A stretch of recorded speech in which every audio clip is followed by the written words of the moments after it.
Greetings to all the delegates at the International Prophetic Congress in Brazil from Columbia, South Carolina. The goal of this important Congress is to highlight the significance of Bible prophecy.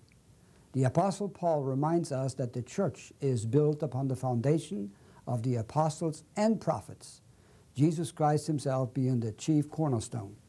Thus, prophecy is an inseparable part of the gospel, the foundation of the Church of Jesus Christ. We must never allow ourselves to think that prophecy is separate from the gospel and should be dealt with by specialists. Bible prophecy reveals the past, the present, and the future. It is the manifestation of the Bible's uniqueness. There is no religion or philosophy that can explain the world in which we live with such accuracy as God's prophetic word. When we focus our attention on the Middle East, particularly the land of Israel, we recognize that something extraordinary is taking place. Let me give you an example. Never before in history have all nations of the world opposed one, except Israel. The Jews liberated Jerusalem on 7th June 1967 and declared it to be the united capital city of Israel. But not a single nation agrees with Israel's declaration of freedom for Jerusalem under Jewish sovereignty. That is indeed strange. There was no protest in 1960 when Brazil proclaimed Brasilia to be the capital city.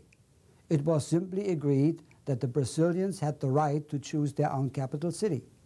But it's a different story where Israel is concerned, because the whole world protests against an Israeli Jerusalem.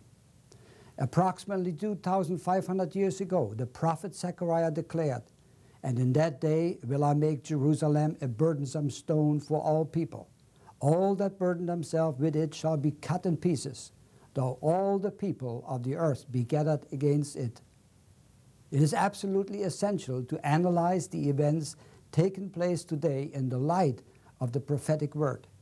Therefore, I wish each of you God's blessing during this great event.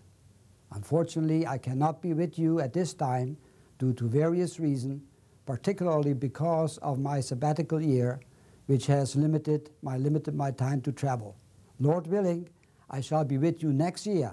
I pray God's richest blessing for the proclamation of His prophetic word. May the Lord grant open entry into the hearts of each delegate.